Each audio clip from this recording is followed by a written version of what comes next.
No, I am a killer. That's a fact. That thought goes through your head. That thought doesn't leave.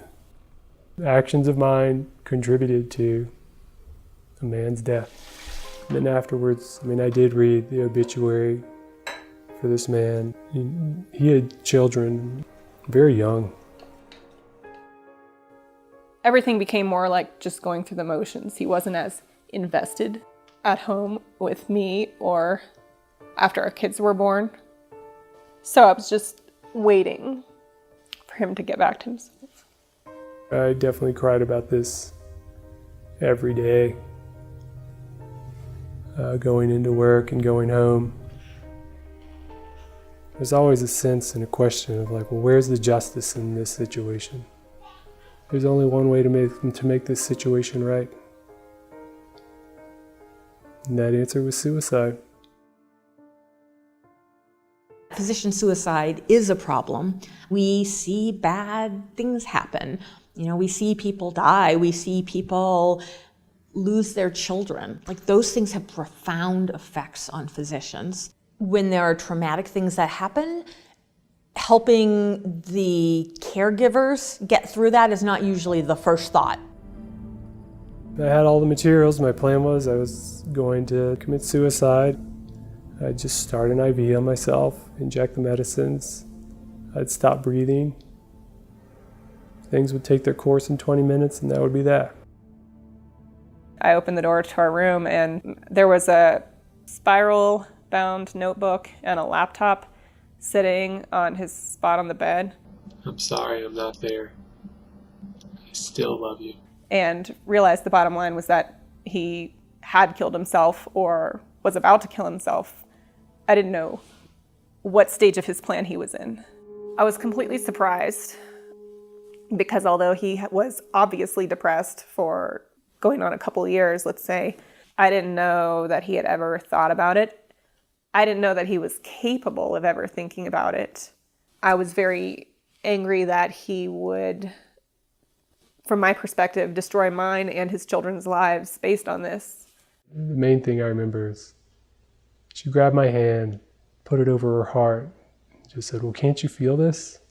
Why haven't you said anything? Why would you want to leave? I got tons of education on how to prevent disasters and accidents. I had no education on what to do if and when one happens to you. I think in general, the medical profession contributes to the problem of physician depression and physician suicide. The numbers that we use for physician suicide don't have great data about them. They're mostly based on expert opinion.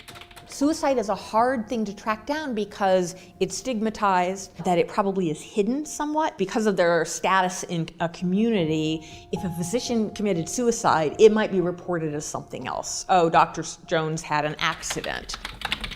In the research I'm doing now, I'm reading through literally thousands and thousands and thousands of reports of how people died and what situations were going on in their lives. And what my research is showing is that, yes, it does look like physicians have a higher rate of suicide than the general population. It's worrisome in my mind because A, it's a group that you would expect to have access to care, and B, I know that I am probably way underestimating the numbers. Most physicians are worried about reporting anything to the medical board. They want to be honest, but they're very, very afraid that if they admit to something, this may lead to a big investigation. I think boards are very concerned, understandably so, about patient safety, but we don't have any data that identifying that someone has a diagnosis makes it safer for patients. Past 3 years, you said the board has never revoked, denied, suspended, restricted, or placed on probation anybody for mental health. Not that I'm aware of. Why ask the question then? That may be a question for the board and our department to review. Even though the world out there thinks that we are somehow superhuman and make no mistakes, we're still human and we still make mistakes. Unfortunately, the consequences of our mistakes can be much more serious. Recovery is possible. Is that a big sleigh? No matter what it is you think you've done, what's happened. It's one of the great parts of life. Stared down at Whoville. Big Rich popped his eye. I don't think he's distant, but I don't think we've recovered everything that was lost during that time.